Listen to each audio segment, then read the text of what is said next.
This is the Automotive Repair Podcast Network. Hey everybody, Carm Capriato, Remarkable Results Radio. So happy that you are here. You know, as what we do is we continue to raise the profession, one shop, one leader, one conversation at a time here on the podcast, 11 years strong. Boy, today I happen to have a two-timer. You know what that means? He's been on once. Now he's coming back for two times, second time. Dr. J.J. Peterson, we did an incredible episode the last time. It was episode 1073, Defining Roles, the 4 defining roles of your business from Business StoryBrand, Victim, Villain, Hero, and Guide. And the question is what do you think you are? What do you think your people on the counter are? What do you think your customers are? And Dr. JJ did an incredible job setting that up. So if you're into StoryBrand at all, you'll appreciate how he attacks this. And I think it just may change your life. Hey, don't forget our smartphone app at arpn.app. It's the Ultimate Professional Automotive Repair playlist. You can read show notes, link with our sponsor partners, get all shows in our entire network, and get on that, type in 1073 and listen to Dr. JJ's episode. Hey, look, we are going to give a high five to NAPA Auto Care and NAPA Tracks. Hey, take your NAPA Auto Care Center to the next level with the NAPA Auto Care Gold Certified Program. Increase car count, build trust with customers, and stand out as one of the best. Talk to your local NAPA representative today. Hey, for over 30 years, NAPA Tracks has made selecting the right shop management system easy by offering the best, most comprehensive SMS in the industry. We'll prove to you that Tracks is the single best shop management system in the business. Find NAPA Tracks on the web at napatracs.com. Hey, welcome back. Dr. JJ, welcome, sir. Thanks for having me. Excited to see you again. All right. Well, here's what we're going to talk about. The premise of this episode is how to motivate your team using StoryBrand approach, where you view your team as the heroes and you are the guide. J.J. Peterson, StoryBrand framework, helped thousands of organizations clarify their messaging in order to grow their business. He holds a PhD in communication and has spent the last 20 years practicing teaching communication theory. And I got one more thing. At the core of everything JJ does is the belief that clear values, aligned communication has the power to transform not just businesses, but people. All right, question number 1, sir. People don't wake up waiting to be motivated. They wake up wanting to matter. How does StoryBrand help leaders make people feel that they matter? This is actually something that I'm very passionate about because I just read a statistic recently that said that about 80% of the workforce in America identifies as disengaged. And what we mean by that, disengaged, is like not caring about their job, not enjoying their job, not giving their best at their job, and not enjoying life, like they're stressed out. So there's different levels, but really when you put all the different pieces together, it really comes about somewhere between 80 and 90% of people identify right now as disengaged from their job. When people identify as disengaged, not only does it hurt the company, right? Like we're seeing a lot of turnover, we're not getting the best out of our people, but on top of that, then they're taking that all home with them. I mean, there's another thing that I was talking to somebody that they were doing some research around the idea that the way your boss shows up for you has a stronger impact on your mental health than even a therapist. And so my thinking behind that, and often that is negative, and my thinking behind that is, well, what if the boss has the ability to show up and negatively impact the way that I think about my life when it comes to even depression and engagement and all those things? Then what if the converse can be true? What if actually when our boss shows up in a way that motivates us, that lets us be seen and understood and values us and creates a safe environment, and I'm going to talk about what that means in a second, what if actually we could have a more positive impact on people? What if we actually we spend more time at work than we spend with our families? But what if we could show up as leaders in a way that motivated and empowered people to not only do better at work, but become more engaged and then live their lives that impacts everything else in their life? So I'm very, very passionate about this. I could kind of go on and on about this. But I really believe that when we talk specifically about story and how to understand how to use a story mentality to impact and motivate people, it will go back in, a little bit of what we talked about in the last episode, just for anybody who hasn't listened. But there really are 4 characters in every story: the hero, the villain, the victim, and the guide. And everybody typically starts out as a victim. Something happens to them. And if you stay a victim, then basically a good story will never be written about you. I mean, there are real victims in the world, but if you don't overcome and move forward, the only reason a victim exists in a story is to draw energy from the hero and villain. They make the hero look good and the villain look bad.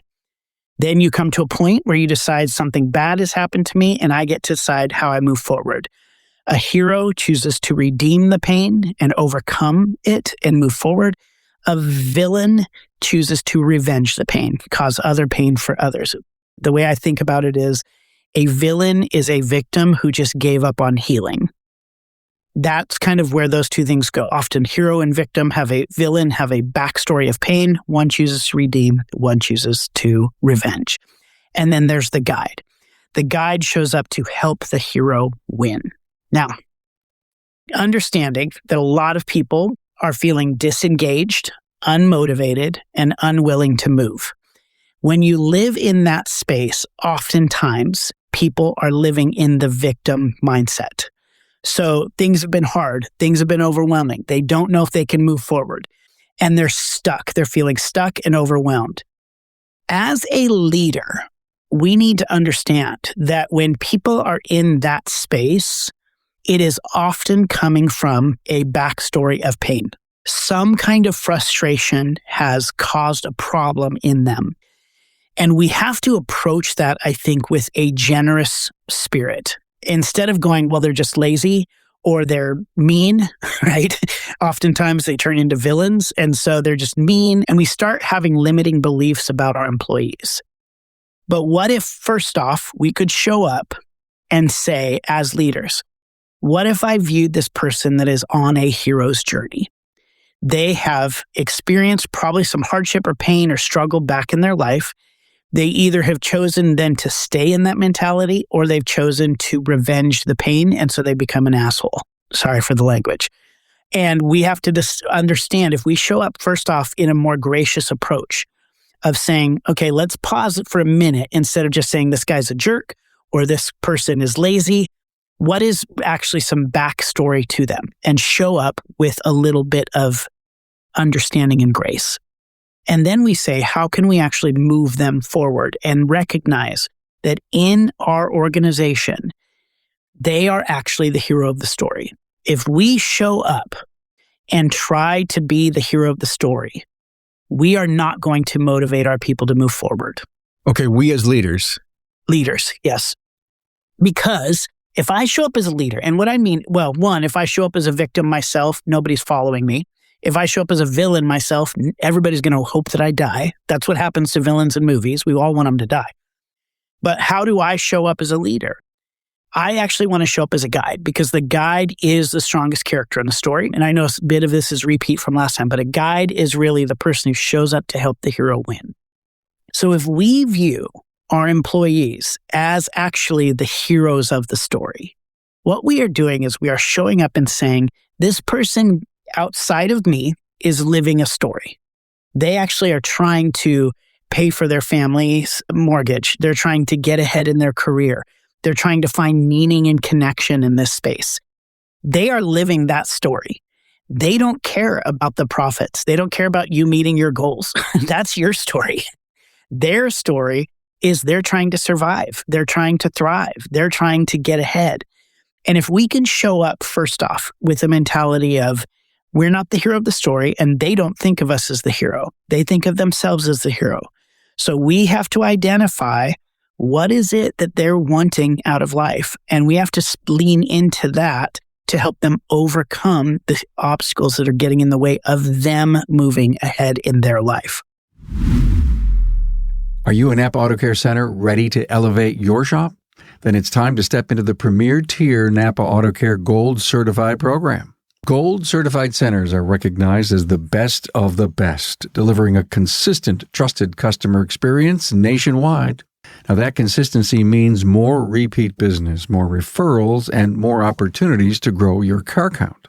Now, when you're Gold Certified, you unlock advanced resources, maximizing technology, boosting your local marketing presence, and keeping your team fully trained on the latest trends and tools.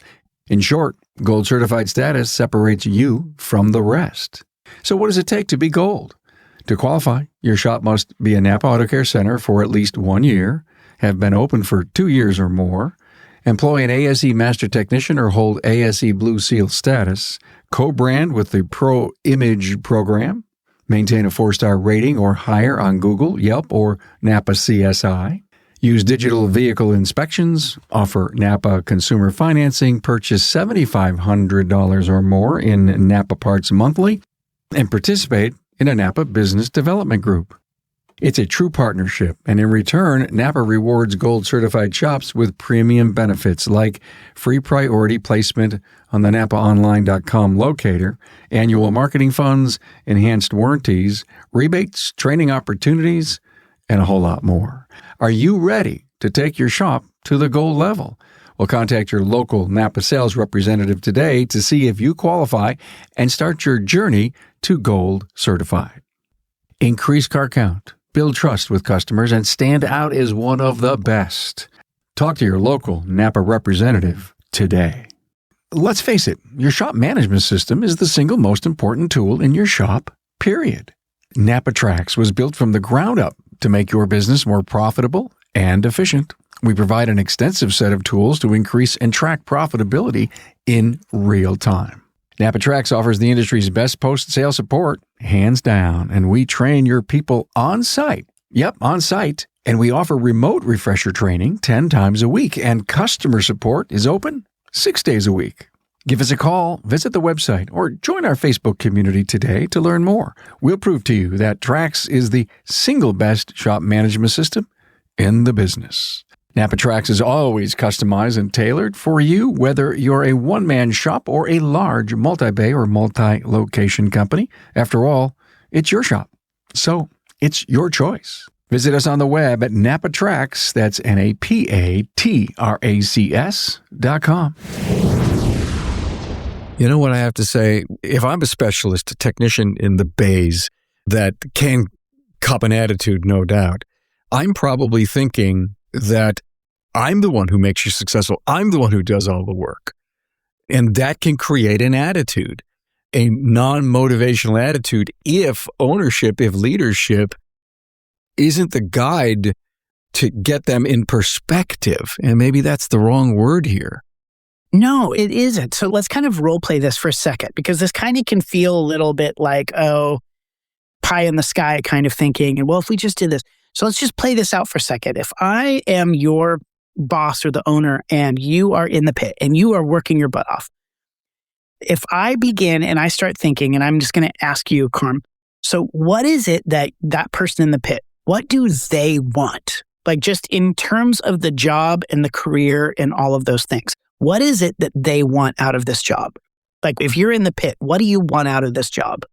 JJ, I want to feel good about all the things that I do to continue to learn, to do the job in the time frame allowed, make minimal mistakes, work with my team members, but all of this doesn't necessarily happen to me or for me. Yeah.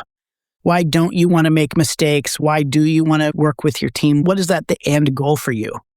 I just want to be proud that the profession that I've chosen and the work that I give to you, it's recognized to the point where I could take it internally and bring it home. Yeah.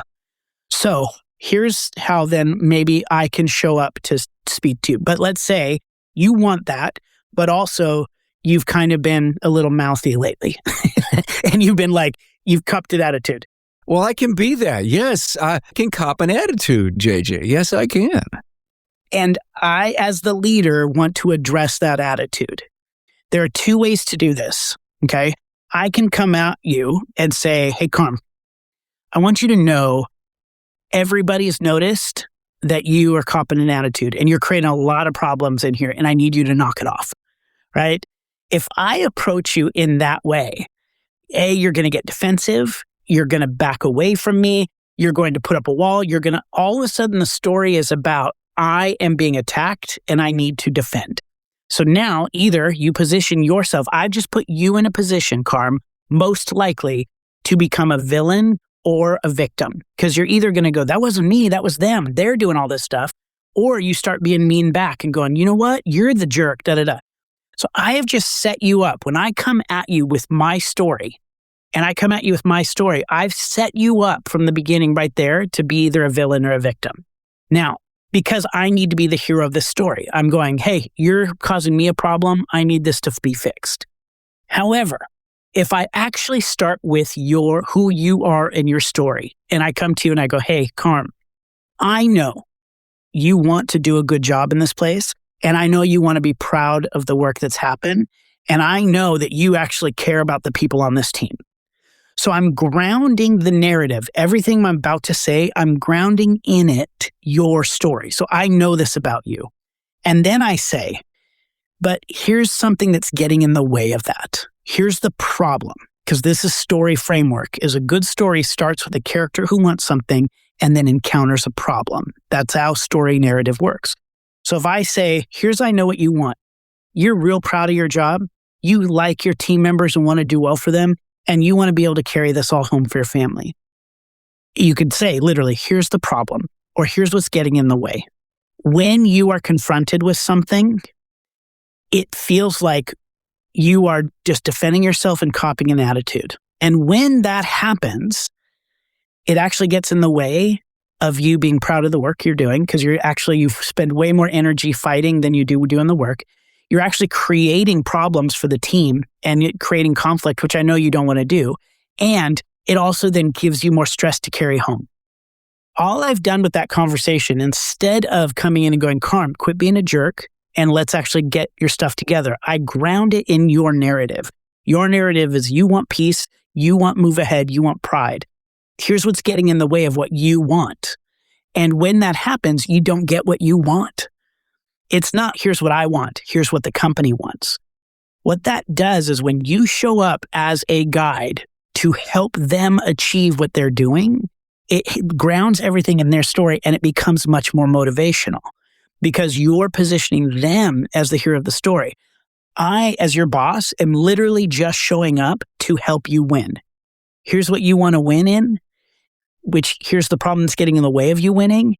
And here's what happens when that changes and you get to win versus do what I want you to do. When we show up as guides, which always guides in a story, always start with empathy. They start with empathy. I get it. It's hard. This is overwhelming. But then you lean into your authority. When I said earlier, people need to feel safe. What I don't mean by that is we need to give everybody hugs and we need to capitulate and all of that. A good guide, when they show up with empathy first and authority second. In a movie, you will never see a guide like a Yoda or a Gandalf or somebody like that go, I know you're frustrated. Let's just hug it out. They don't do that. They don't show up. Mr. Miyagi with Karate Kid did not go, hey, you're right, buddy. Give me a hug. No, it was like, I get it, but suck it up. Like, guides are not weak. Guides are not even just like incredibly sensitive souls. But what they do is they show up with an understanding of where their heroes are, and then they give them a clear path forward to win with authority. And you don't back down from your authority because when you are a guide, you don't actually show up with anything to prove. That's a big piece about being a guide. When you're playing a guide in a movie, Yoda doesn't have anything to prove. Gandalf doesn't have anything to prove. So when they show up in the story, they're not trying to puff up their chest. They're not trying to prove anything. They're just showing up with their authority and saying, if we go to a movie context, you want to be a Jedi? This is what it takes to be a Jedi. They're not saying, I want you to be a Jedi. They're saying, if you want to be a Jedi, this is what's got to happen. And that's where all of this story framework for me matters. Because if you see yourself as a leader, as a guide, that you're there to show up with empathy and authority to help them win, what we always have to start with in communication is not what we want. We have to start with what they want and ground everything we're about to say in them. So take a just completely different example that's even outside of this context. I was working with a company the other day. They were trying to communicate internally about, well, they were frustrated because all they needed was for everybody to fill out a form that said what equipment they have. And they need to know the serial numbers. They needed to know the software, how old it was, what additional, if they had earphones or anything or microphone that were part of the company. And they couldn't get the people to fill out the form. Now, the emails they were sending out were, hey, we need you to fill out the form by Friday because we need to know what everybody has. Well, why do I care about that? That I have to take a half hour out of my time to inventory everything I have so you can get this? What we did is we just changed that email to say, hey, I know that you guys need equipment to get your job done in the right way. And we also know a lot of it is out of touch, out of date, and not working. We don't have the latest things that you need to actually complete your job. What we're looking for is a completed inventory list of everything so we can know what we need to replace so you can do your job better. The truth is, for the company, that is true, but also they're working through their taxes of what they need to write off, right? But I don't care what the company needs to write off and the taxes you owe. What I care about, do I have the latest equipment and are you going to get me better equipment because I don't have good stuff? Yeah. So ground that story. So when they change the email to, we need you to fill this out by Friday for tax purposes, instead they said, hey, we know you need equipment to get your job done. You don't have everything that's up to date. We need a list of everything so we can know what to replace so you can get your job, keep going with your job. Now we've grounded, but it's what they wanted. It's what the employee wanted, not the company. The company could not be the hero in that situation. Wow. Okay. I love this. I lean into empathy and I use authority and I don't back down on it. But in order to have empathy as a leader, I've got to know their story. So my job is to know that. Now, if I've got a really big company, then my general managers need to know their story. But if I'm a gregarious owner with 60 employees and I'm always out in the field with them, then it's also my job to know that. Yes, absolutely. And if you don't know what's going on in their lives and what their goals are and what they're hoping to, are they doing this because they're just trying to fulfill a paycheck or are they looking for advancement? Let's say you hire somebody who's you're really excited about this hire. You fought for them because they are quality, they fit your culture, all of those kind of things. Well, you just won that story. If you got that person to work for you in your story, essentially in many ways, that story's done. But if you don't realize this person who is ambitious and wants to move ahead and has ways to has other, they could leave and go somewhere else for more money or more opportunity, you have to realize as part of their story, they want to see that there's advancement. They want to see. So with them, you might not have these problem conversations, but you might say, hey, I know that you are somebody who wants to just kind of keep growing in your career. So in order to grow in your career, here's actually the things you need to do in order to grow in your career. And when you grow in your career, let me show you the pathway that's there. There is a pathway for you to move forward. We cannot assume that people know that. We cannot assume that they can read our minds or the story we have in our own heads. We have to lean into the story they're living. So an incredible employee who's maybe even just an 18-year-old kid who you're I want to keep him the rest of his life. If that kid's that incredible, he's not going to stick around 5 years if you don't invite him into a story where he can see himself continuing to grow. And you have to be really clear. Here's how you're going to grow. Here's how you move up. This is where the company's going. So they see that there's safety in the future. Wow. My mind is already Swiss cheesed, Dr. JJ. By the way, let's stop for one moment. If you're watching the video, you see the graphic and the logo behind him, badasssofty.com, badasssofty.com. That's how you can go and follow this guy Dr. J.J. Peterson. You mentioned the word culture a while back. Can culture exist without a story? I think story is a part of building a good culture. I used to study theology, and there was this guy named Dietrich Bonhoeffer. He said a lot of people look for community as a value, and he would say community is a wish dream because nobody actually knows what community means and everybody has different ideas. I would say a lot of people, culture is what I would call a wish dream. They go, we want to create a good culture. We want to build a good culture. Or they even say, we have a great culture. Culture doesn't mean just like everybody likes each other. It doesn't mean we have good like perks like snacks in the break room.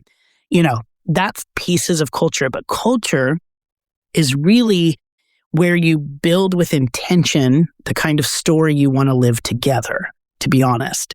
And so it includes communicating your values, making sure everybody knows the role that they play in the story. It's showing up as a guide, not another hero or not a victim or not a villain, but helping other people win. When you create a good story with your culture, I think that's when people stick around. It's when they find meaning. It's when they connect, when they work harder, when more things are achieved. And so to me, the question, can you have a good culture without story? I think story is a piece of creating good culture. And so when you understand, I need to invite everybody here into a story. And part of that story is explaining our values, explaining very clearly what your role is in the company, explaining what success looks like for you and for the company, being a good guide who shows up with honesty and empathy and the showing up and going like somebody not being able to make decisions. That is not being a guide, right? If somebody comes to you and is like, hey, I need help with this, and you go, well, I don't know what to do. Okay. How is that creating a sense of safety for the people who work for you? Now, you don't need to lie about it or anything, but you need to be able to have a point of view and move things forward. So when you create a strong culture, what you're doing is you're actually creating a strong story for everybody to live in. Got it. Okay. So advice for us as a leader, when the employee, the team member stops believing in our story, how do we fix that? Oh, wow. That's such a really good question. Now, I will be honest, there may be times that you need to exit people who are getting in the way of the story. So let's just say, I think if somebody is actually creating more problems and not willing to grow with the story and all that, I do believe there is a time to say, okay, it's time for you to go. But I think more often than not, it really is on the leader to continue reminding people of why we're doing what we're doing, bringing it back to the values of they have to believe in what with the story we're living, right? So when I say values, what I mean is what makes us show up? So why do we exist? We exist, not just to fix cars, but do we exist to actually make people's life easier? Do we exist to make people feel seen and understood when they come in? There's things like that we actually want to attach to the overall brand. And we have to remind people that they're living for something bigger than us, bigger than this moment. Because when those hard times come, if they're just living for a paycheck and they run into struggle, which they will, then they'll go, well, this is not worth the paycheck. But if you've not continually reminded them of the greater purpose and the higher calling, not exaggerated, not fake, but really we exist to do this. We're living this story. When those hard times come, then we can go, well, this was hard, but it's worth it because we're part of something bigger. So you have to, as a leader, continue to remind people why they're there, why they're showing up, what it takes to win, and create that clear pathway for them to understand what story they're living in. So another question, and I think you may have answered it about 10 minutes ago. People don't wake up wanting to be motivated. They wake up wanting to matter. So how does StoryBrand help leaders make people feel that they matter? And you had said earlier that you would sit down with me and lead into empathy and a little authority.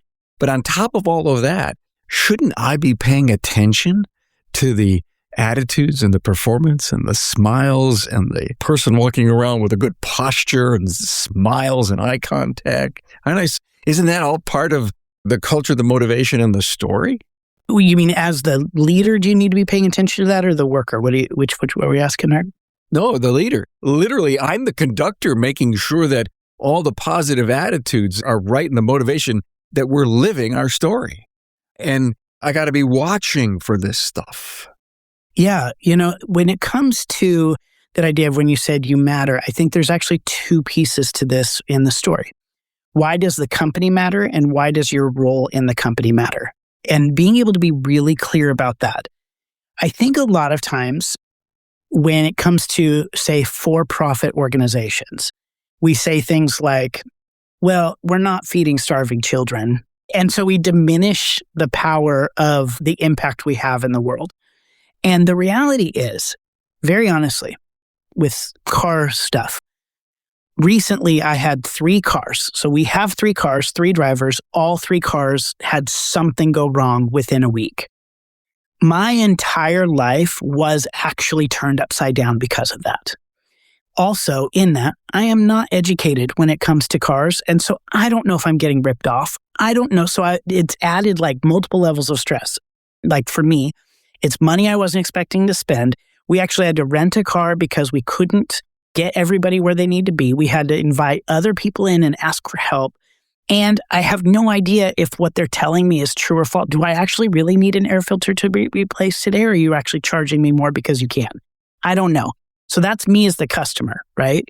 When I can find a place, which over my life I have found a few places, mechanics and shops that I trust, the impact that has on my life as a car owner is not inconsequential. It's actually a huge deal. And I will tell everybody about that. And it takes so much stress. In fact, the minute something goes wrong, I go, well, I can just call Carm. I know who I can call. That is impactful. And we have to remind ourselves and the people who we work with why this business matters, and why professionalism matters, and why customer service matters, and why speed matters.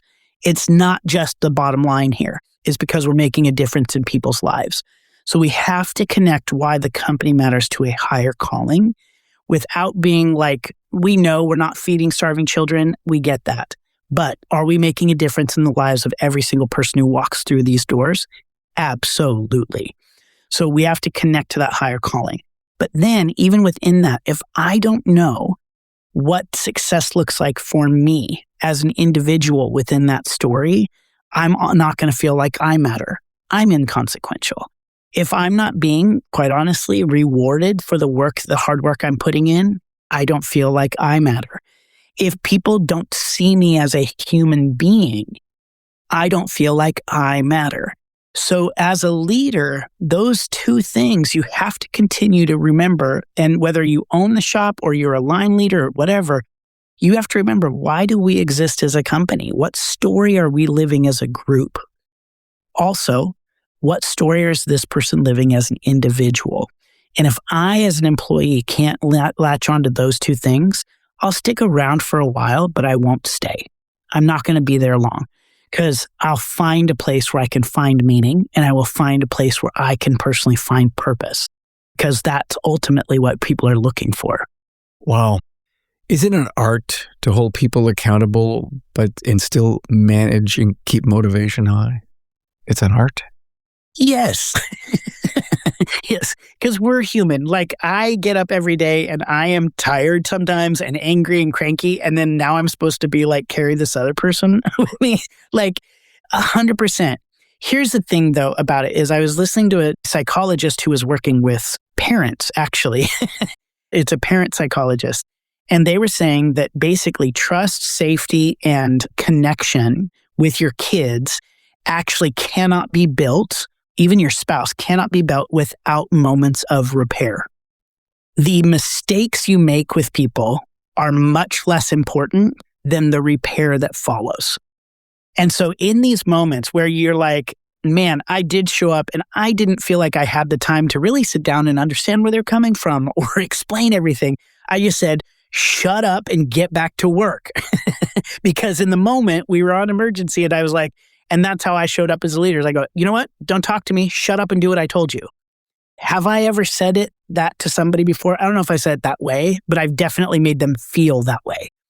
What's more important than what happens in that moment is the moment that happens later as a leader, is that you come back and repair that, because it's a nuance. There are times where if somebody is putting me or somebody else in danger in the moment, we're not going to sit down and talk about feelings. I'm going to yell at them and be like, get away from the fire. So there is a nuance to where there's moments that it calls for very direct communication that sometimes can be abrupt. And there are moments that call for more nuanced and more empathy and more discussion. And we're not always going to get it right. But when we show up as leaders and say, okay, hey, I feel like I missed the mark on this point. Can we just pause for a second and go, hey, that was not my best moment. I am so sorry. And that actually is more meaningful than the moment that created that repair. And will have a longer impact. So I think, yes, it's very nuanced. And even in the nuance, we're going to get it wrong.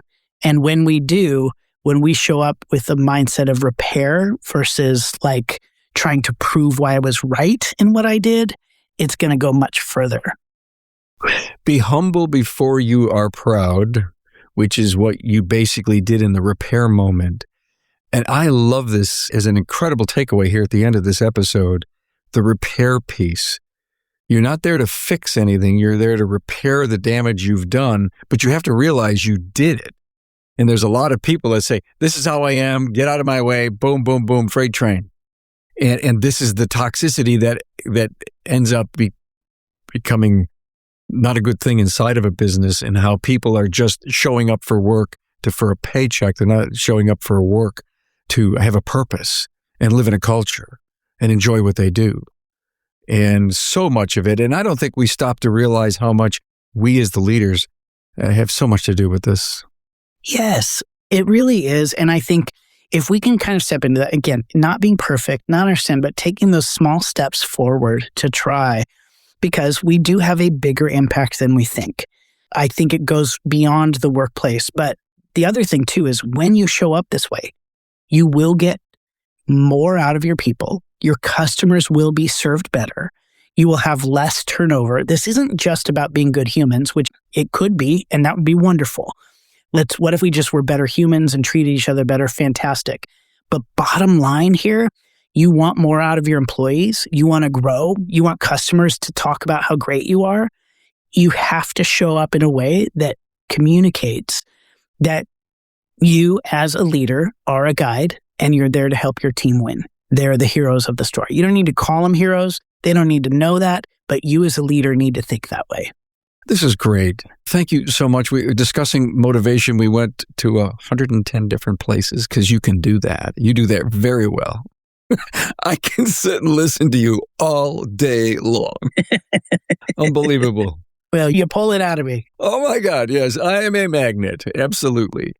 So if our listener is appreciating this and you've been motivated, your brain's firing on all synapses, boop, boop, it's all white glowing inside your gray matter, then as you know, when you come on and listen to our podcast, you listen to learn just one thing, but please implement that one thing that you're going to take away.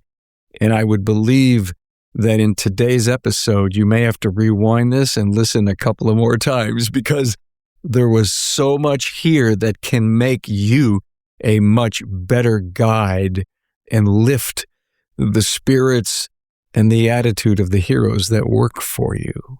Did I say that pretty good? You did great. You did great. Oh, that's great. Dr. JJ Peterson from BadassSofty.com, all about StoryBrand. Thank you for being here, man. Thanks for having me. Thanks for being on board to listen and learn from the premier automotive repair business podcast, Remarkable Results Radio. Get your episodic education on the ARPN listening app at automotiverepairpodcastnetwork.com. Also enjoy the podcast on our Carm Capriato YouTube channel. Carm is all for advancing the professional automotive service industry. Until next time.